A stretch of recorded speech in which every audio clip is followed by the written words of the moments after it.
Olá pessoal, tudo bem com vocês? Estamos aqui para mais uma aula e hoje nós iremos falar das cartas de primeira e segunda Tessalonicenses. Mas por que vamos falar dessas duas cartas de uma única vez? Bom, como as cartas elas têm poucos capítulos, né? Ou seja, somando as duas cartas, teremos 8 capítulos no total. Para melhor entendimento do conteúdo, é interessante que você veja essa aula na íntegra, já tratando das duas cartas. Bom, e também aqui nós teremos a oportunidade de passar capítulo a capítulo. Então, para que você não perca nenhum detalhe da aula de hoje, acompanha comigo aí os meus slides. Vamos lá? Então, deixa eu compartilhar com você aqui rapidamente, né? Então, vamos lá.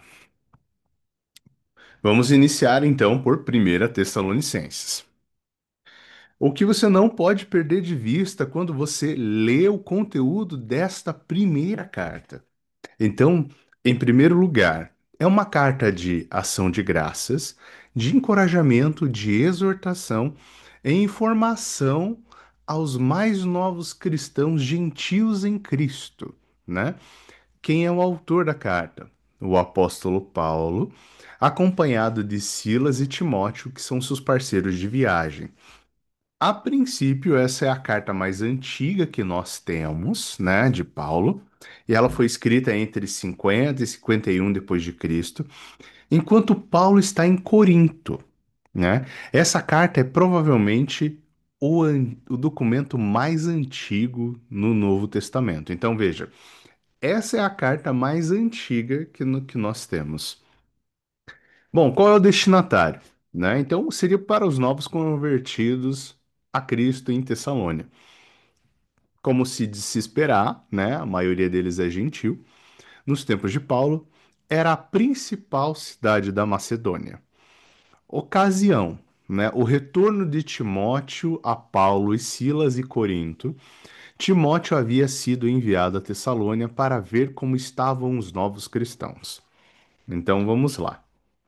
Ao que a carta vai dar ênfase, né? Vai dar ênfase à preocupação amorosa de Paulo com seus amigos em Tessalônia, o sofrimento como parte da vida cristã, a santidade no tocante a questões sexuais, a necessidade de fazer o próprio trabalho e de não viver da generosidade dos outros, ou seja, às custas dos outros, a ressurreição dos cristãos e a preparação para a vinda de Cristo.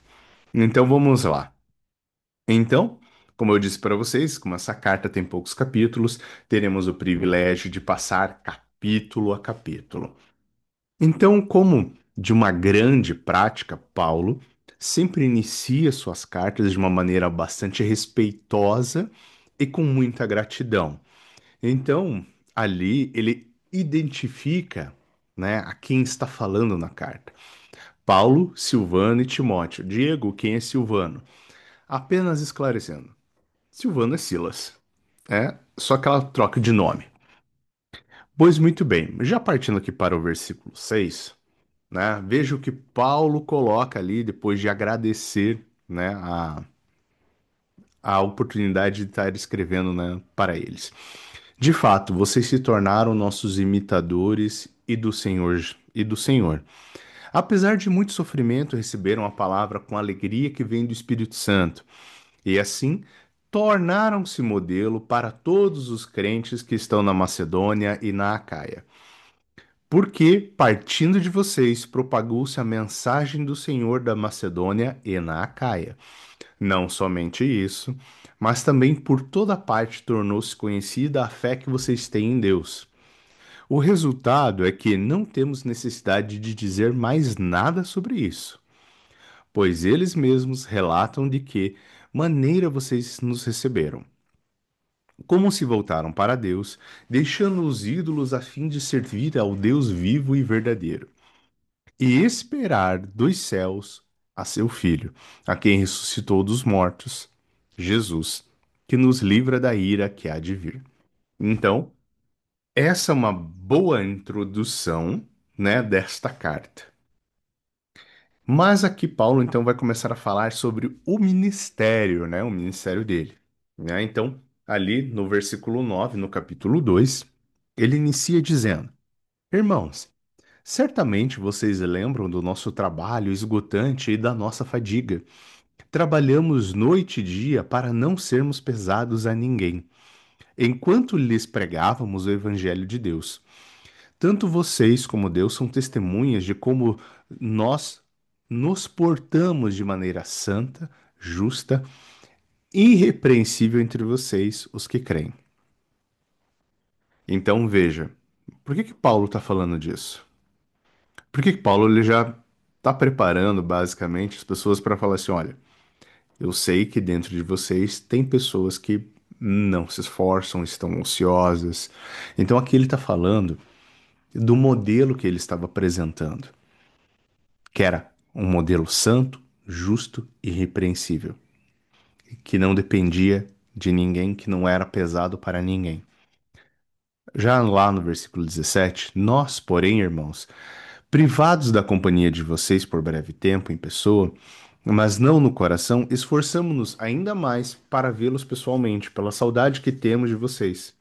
Quisemos visitá-los, eu mesmo, Paulo, o quis, e não apenas uma vez, mas duas. Satanás, porém, nos impediu. Pois quem é a nossa segurança, alegria ou coroa em que nos gloriamos perante o Senhor Jesus na sua vida? Não são vocês? De fato, vocês são a nossa glória e a nossa alegria. Aqui Paulo também está dizendo o quanto ele tem saudade desse povo, o quanto que ele quer visitá-lo, mas muitas coisas têm impedido ele de visitar, né? Então, aqui, basicamente, existe uma ilustração, né, sobre o ministério de Paulo e o desejo dele de ver os Tessalonicenses.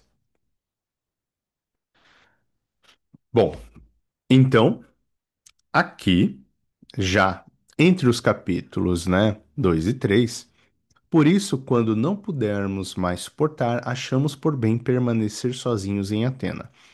E assim enviamos Timóteo, nosso irmão e cooperador de Deus, no Evangelho de Cristo para fortalecê-los e dar-lhes ânimo na fé, para que ninguém seja abalado por essas tribulações. Vocês sabem muito bem que fomos designados para isso. Então, Paulo deseja revê-los, né, mas não consegue ir, mas ele envia Timóteo.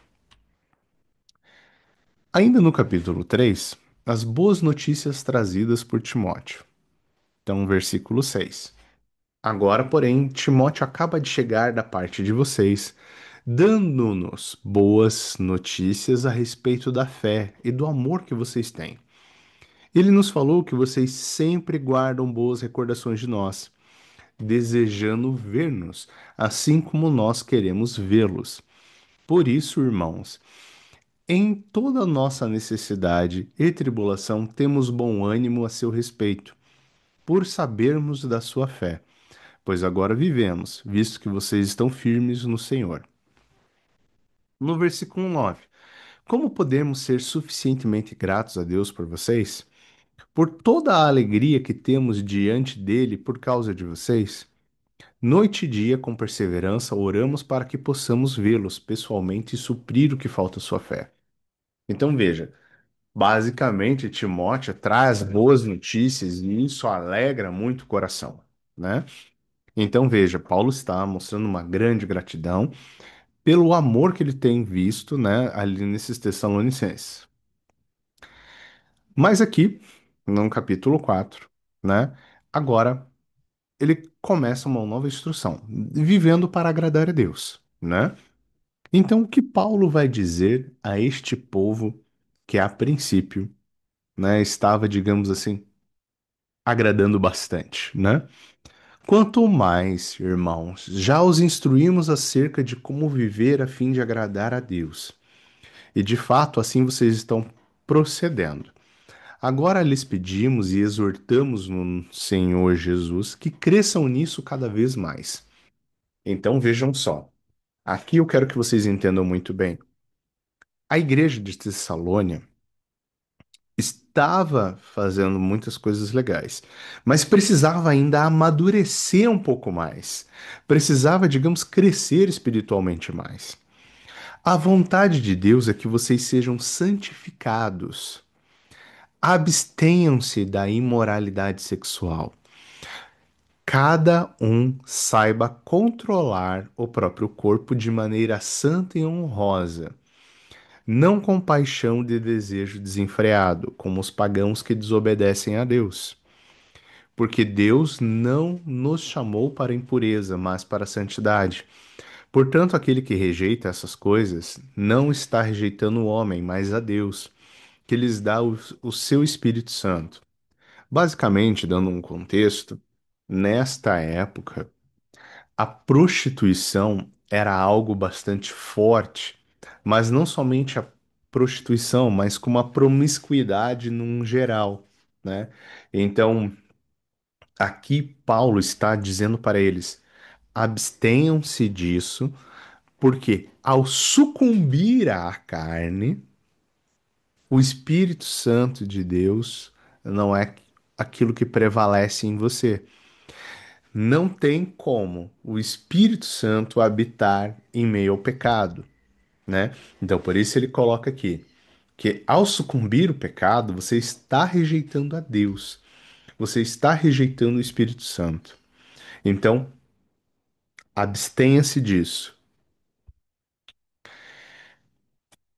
Dando continuidade, quanto ao amor fraternal, não precisamos escrever-lhes, pois vocês mesmos já foram ensinados por Deus a se amarem uns aos outros. E de fato, vocês amam a todos os irmãos em toda a Macedônia. Contudo, irmãos, insistimos com que vocês cada vez mais assim procedam. Ou seja, se vocês amaram até aqui, continuem amando. Não é para parar, né? Aqui a grande questão do amor ao próximo, que ele é uma continuidade, é para você fazer até o teu último dia de vida, né? Não é para você parar. E aqui vem novamente. Esforcem-se para ter uma vida tranquila, cuidar dos seus próprios negócios e trabalhar com as próprias mãos, como nós os instruímos, a fim de que andem decentemente aos olhos dos que são de fora e não dependam de ninguém. Então, basicamente, aqui Paulo está dizendo: não sejam ociosos, dependendo da gratidão e da boa vontade dos outros, sendo um peso para eles. Antes, trabalhem. Então, Paulo está dizendo aqui, olha, esforcem para ter uma vida tranquila. Mas aqui, a vida tranquila vem pelo trabalho, que o trabalho vai garantir isso, né? E veja, seguindo o modelo deles. Pois muito bem. Então, já no capítulo 4 e 5 ele vai falar da vinda do Senhor. Irmãos, não queremos que vocês sejam ignorantes quanto aos que dormem, para que não se entristeçam como os outros que não têm esperança. Se cremos que Jesus morreu e ressurgiu, cremos também que Deus trará, mediante Jesus e juntamente com ele, aqueles que nele dormiram. Dizemos a vocês pela palavra do Senhor que nós, os que estivemos vivos, os que ficarmos até a vinda do Senhor, certamente não precederemos os que dormem. Pois, dada a ordem, com a voz do arcanjo e o ressoar da trombeta de Deus, o próprio Senhor descerá do céu e os mortos em Cristo ressuscitarão primeiro. E depois disso, os que estiverem vivos, né? Os que estiverem vivos seremos arrebatados juntamente com ele nas nuvens, para o encontro com o Senhor nos ares. E assim teremos com o Senhor para sempre. Consolem-se uns aos outros com essas palavras. Basicamente, Paulo está dizendo sobre a vinda do Senhor e para que se tenha esperança nisso, que vai haver o tempo em que Jesus irá voltar, que nós teremos um corpo glorificado. E é com este corpo glorificado que estaremos junto ao Pai. Irmãos, quanto aos tempos e épocas, não precisamos escrever-lhes, Pois vocês mesmos sabem perfeitamente que o dia do Senhor virá como ladrão à noite. Quando disserem paz e segurança, então, de repente, a destruição virá sobre eles, como dores à mulher grávida, e de modo nenhum escaparão. Mas vocês, irmãos, não estão nas trevas, para que esse dia os surpreenda como ladrão. Vocês todos são filhos da luz, filhos do dia. Não somos da noite nem das trevas. Portanto, não durmamos como os demais, mas estejamos atentos e sejamos sóbrios. Pois os que dormem, dormem de noite, e os que se embriagam, embriagam-se de noite. Nós, porém, que somos do dia, sejamos sóbrios, vestimos a couraça da fé e do amor e o capacete da esperança da salvação. Porque Deus não nos destinou para a ira, para recebermos a salvação por meio do nosso Senhor Jesus Cristo. Ele morreu por nós para que, quer estejamos acordados, quer dormimos, vivamos unidos a Ele. Por isso, exortem-se e edifiquem-se uns aos outros, como de fato estão fazendo. Basicamente, Paulo está falando novamente aqui, né? Que a vinda do Senhor é um momento que não se sabe como, quando, como e de que maneira, mas por estarmos com Ele em espírito, não importa o dia que Ele vem, porque nós estaremos preparados. Então, se for de dia ou de noite, se a gente estiver acordado, se estiver dormindo, não faz diferença, porque nós somos filhos da luz. Aqui, Paulo faz um grande contraste, dizendo que existem aqueles que se embriagam, festejam, vivem, esses que são como os filhos das trevas.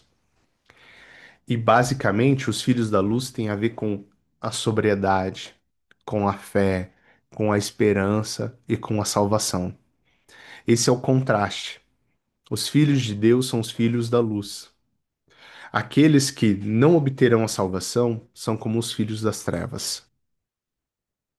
Então, as instruções finais dessa primeira carta.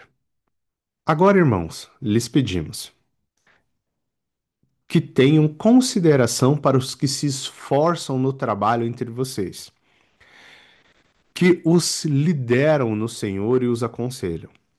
Tenham-nos na mais alta estima, com amor por causa do trabalho deles. Vivam em paz uns com os outros, exortando vocês, irmãos, a que advirtam os ociosos, confortem os desanimados, auxiliem os fracos, sejam pacientes para com todos. Tenham cuidado para que ninguém retribua o mal com o mal, mas seja sempre bondoso uns com os outros, para com os outros e para com todos. Alegrem-se sempre, orem continuamente, deem graças em todas as circunstâncias, pois esta é a vontade de Deus para vocês em Cristo Jesus. Não apaguem o espírito, não tratem com desprezo as profecias, mas ponham à prova todas as coisas e fiquem com o que é bom. Afastem-se de toda forma de mal. Que o próprio Deus da paz os santifique inteiramente.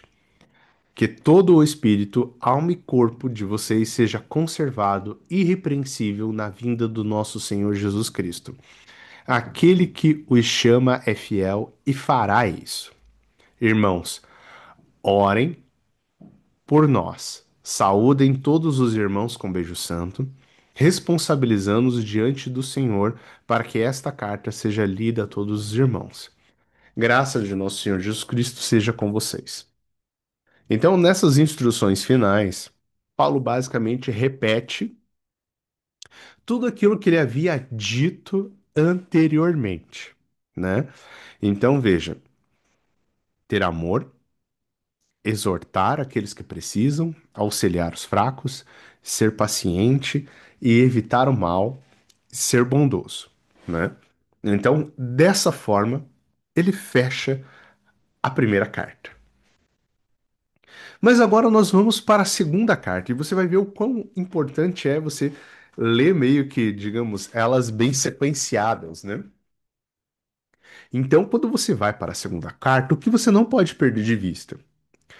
É uma carta que amplia o encorajamento diante do sofrimento, adverte contra o engano a respeito da volta do Senhor e exorta para que alguns trabalhem com as próprias mãos e não vivam as coisas dos outros. Aí você para aqui, né, e pensa: mas Diego, mas foi tudo isso que ele falou na primeira carta. Por que ele está tendo que escrever de novo? Bom, se você tiver filho, você vai entender muito bem.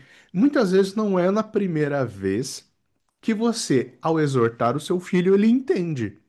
Às vezes você tem que falar uma, duas, três vezes, até que ele entenda perfeitamente. Então é isso que está acontecendo, porque ele ter escrito a primeira carta não foi o suficiente, ele teve que escrever a segunda, né? Às vezes para tratar do mesmo assunto. Então quem é o autor? O apóstolo Paulo, novamente, acompanhado de Silas e Timóteo. Data, agora um ano depois, 51, logo depois de escrever 1 Tessalonicenses. Ocasião: Paulo recebeu uma carta de que alguns têm falado em nome dele, no sentido de que o dia do Senhor já aconteceu. Além disso, os preguiçosos, desordeiros mencionados em 1 Tessalonicenses não se corrigiram. Então veja, estão distorcendo aquilo que Paulo tinha dito sobre a vinda do Senhor, né? Então vamos lá. ênfase: a salvação acerca dos cristãos de Tessalônia e o juízo certo de seus perseguidores. O dia do Senhor ainda está por vir e será precedido pela rebelião. Inúteis e desordeiros deveriam trabalhar para comer. Vamos lá. Então, novamente, né? Paulo saúda os irmãos, né? Junto com Silas e Timóteo, né? Agradece, né? É grato. E aqui já vai direto ao ponto. No versículo 6. É justo da parte de Deus retribuir com tribulação aos que lhes causam tribulação e dar alívio a vocês, que estão sendo atribulados, e a nós também. Isso acontecerá quando o Senhor Jesus for revelado lá do céu com seus anjos poderosos, em meio a chamas flamejantes. Ele punirá os que não conhecem a Deus e os que não obedecem ao Evangelho de nosso Senhor Jesus. Eles sofrerão a pena de destruição eterna, a separação da presença do Senhor e da majestade do seu poder.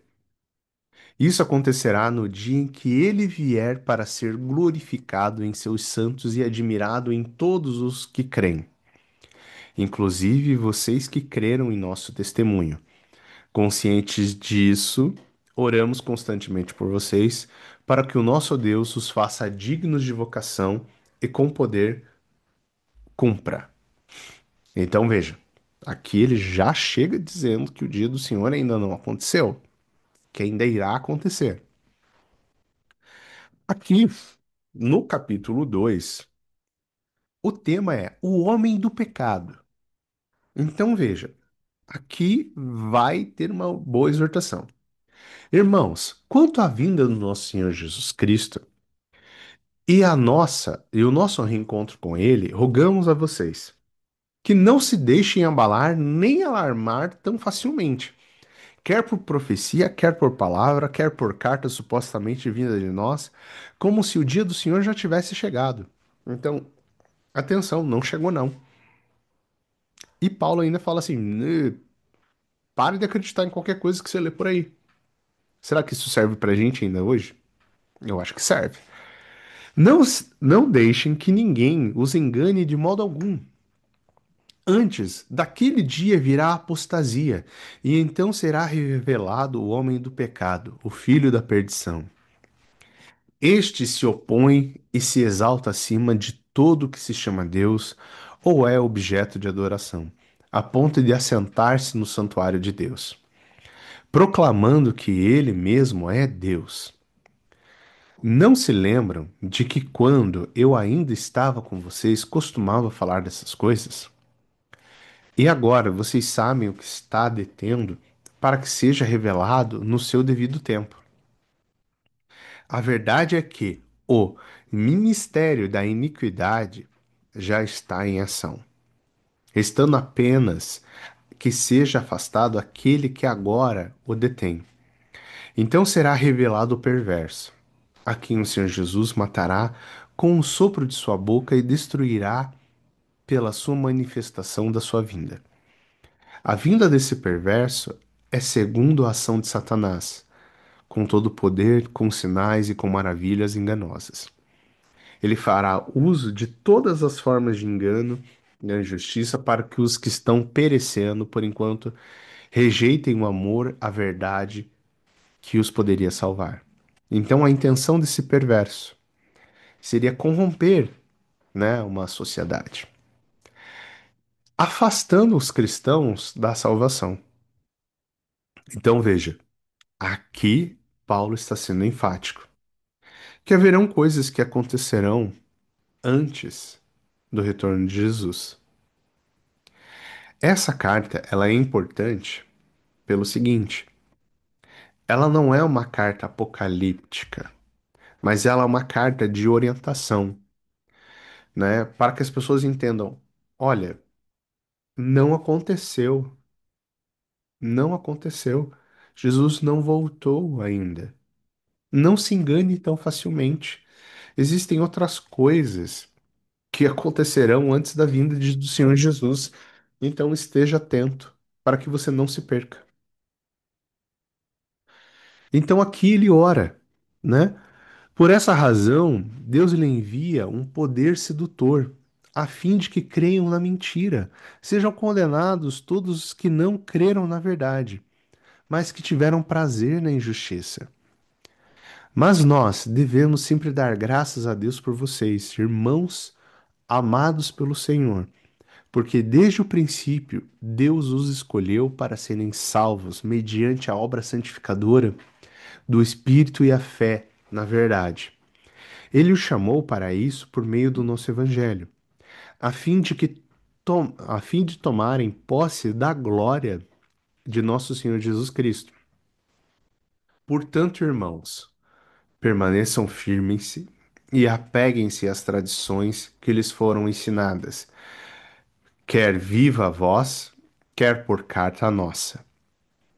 Que o próprio Senhor Jesus e Deus, nosso Pai, que nos amou e nos deu eterna consolação e boa esperança pela graça, dê ânimo aos seus corações e os fortaleça para fazerem sempre bem, tanto em atos quanto em palavras. Aqui no começo desse trecho, quando ele fala desse poder sedutor, a fim de que creiam na mentira e sejam todos condenados que não creram na verdade. Então, você pode até observar o seguinte: na nossa cultura, quando você dá uma orientação a um filho, né? Então, digamos que seu filho quer brincar na chuva e você fala não, mas ele insiste duas, três vezes. Chega no terceiro momento, na nossa cultura, a gente chama a criança e fala assim, ó, ou você entra agora ou você vai apanhar, né? Né? Ou você vai ficar de castigo. Ou seja, a gente impede de toda forma que essa pessoa vá lá e faça isso. No caso, aqui na cultura hebraica, judaica, né, é diferente. Então veja, você lembra daquela situação onde Jesus pergunta para Pedro três vezes se Pedro ama, e Pedro fica um tanto quanto ofendido, porque para eles perguntar três vezes é muito ofensivo. Na cultura hebraica, quando se pergunta três vezes é porque você duvida do que aquela pessoa está fazendo isso. Mas tem outros significantes também. Voltemos ali para o exemplo da criança. Imagina que na cultura judaica, ali, uma criança quer brincar na chuva. Aí ele pede duas vezes, né, desobedecendo o pai, e vai pedir uma terceira. Então aquele pai diz o seguinte: então vá. Mesmo que a criança recue, né, ele fala assim: não, agora você vai. Porque você vai viver a consequência da tua escolha, a consequência do seu pecado. Quando Deus endurece o coração do faraó, né, lá no Antigo Egito, apenas fez se concretizar a vontade do faraó, porque a vontade dele era fazer aquilo mesmo. Então, atente-se para que a sua vontade não seja realizada, né? E você caia, né, em pecado. E agora, né, no capítulo 3, de uma forma mais direta, uma advertência contra a ociosidade. E essa parte aqui é completamente atual, tá? Serve para os dias de hoje também. Finalmente, irmãos, orem por nós, para que a palavra do Senhor se propague rapidamente e receba a hora merecida, como aconteceu entre vocês. Orem também para que sejam libertos dos homens perversos e maus, pois a fé deles não é de todos. Mas o Senhor é fiel e ele os fortalecerá e guardará do maligno. Confiamos no Senhor que vocês estão fazendo e continuarão a fazer coisas que lhe ordenamos. O Senhor conduz os seus corações ao amor e à perseverança de Cristo. Irmãos, em nome do Senhor Jesus Cristo, nós lhe ordenamos que se afastem de todo irmão que vive ociosamente e não conforme a tradição que receberam de nós, pois vocês mesmos sabem como devem seguir o nosso exemplo. Porque não vivemos ociosamente quando estivemos entre vocês, nem comemos coisa alguma à custa de ninguém. Pelo contrário, trabalhamos arduamente com fadiga dia e noite, para não sermos pesados a nenhum de vocês. Não é porque não tivemos tal direito, mas para que nós nos tornássemos um modelo para ser imitado por vocês. Quando ainda estávamos com vocês, nós lhe ordenamos isto: se alguém não quiser trabalhar, também não coma, pois ouvimos que alguns de vocês estão ociosos, não trabalham, mas andam se intrometendo na vida alheia. A tais pessoas ordenamos e exortamos no Senhor Jesus Cristo que trabalhem tranquilamente e comam o seu próprio pão. Quanto a vocês, irmãos, nunca se cansem de fazer o bem.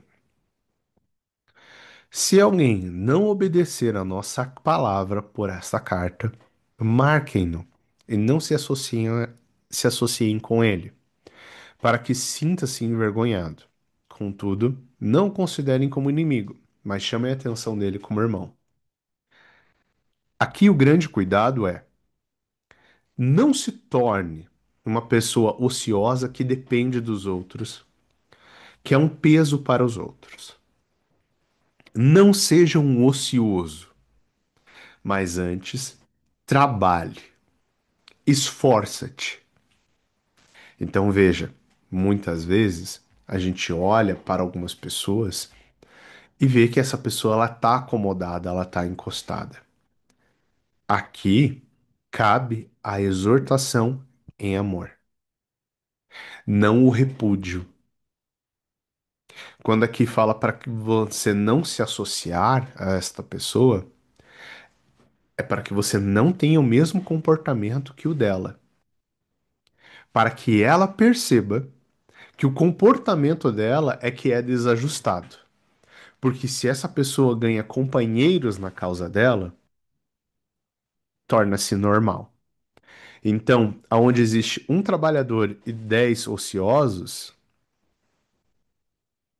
o trabalhador não constrange os 10 ociosos. Mas se houver 10 trabalhadores e um ocioso, esse ocioso aí vai se constranger, né? Então, aqui também é importante, né, para não tratá-lo como um inimigo, mas como um irmão, ou seja, você tem que ir lá e tem que exortar. Porque às vezes o comportamento humano, ele já é mais ou menos assim. Vê que a pessoa tá meio ociosa, então já trata mal, já coloca pra longe. Então já aí já a caridade já não existe, a humanidade já não existe, o amor já não existe. Então, devemos tratar como Paulo está orientando aqui. Instrua, advirta, exorte em amor. né? E aqui as saudações finais. O próprio Senhor da paz lhes dê a paz em todo o tempo e de todas as formas. O Senhor seja com todos vocês. Eu, Paulo, escrevo essa saudação de próprio punho, a qual é um sinal de todas as minhas cartas. E é dessa forma que escrevo. A graça de nosso Senhor Jesus Cristo seja com todos vocês. Então, meus caros irmãos, é dessa forma que encerramos as cartas de primeira e segunda Tessalonicenses. Então, como você pode ver, em essas duas cartas é enfatizado o amor ao próximo, a vinda do Senhor Jesus Cristo. O verdadeiro comportamento cristão está em manter-se santo, longe das coisas do mal, né? Ou seja, longe da promiscuidade, imoralidade sexual e outros comportamentos nocivos, mas também em coisas de um cotidiano bastante simples, como você trabalhar, você demonstrar ser uma pessoa que contribui a uma comunidade e que não é um peso para os outros. Então, meus caros irmãos, essa foi a nossa aula da semana. Uma boa semana para todos vocês, que Deus os abençoe, bons estudos e fiquem com Deus.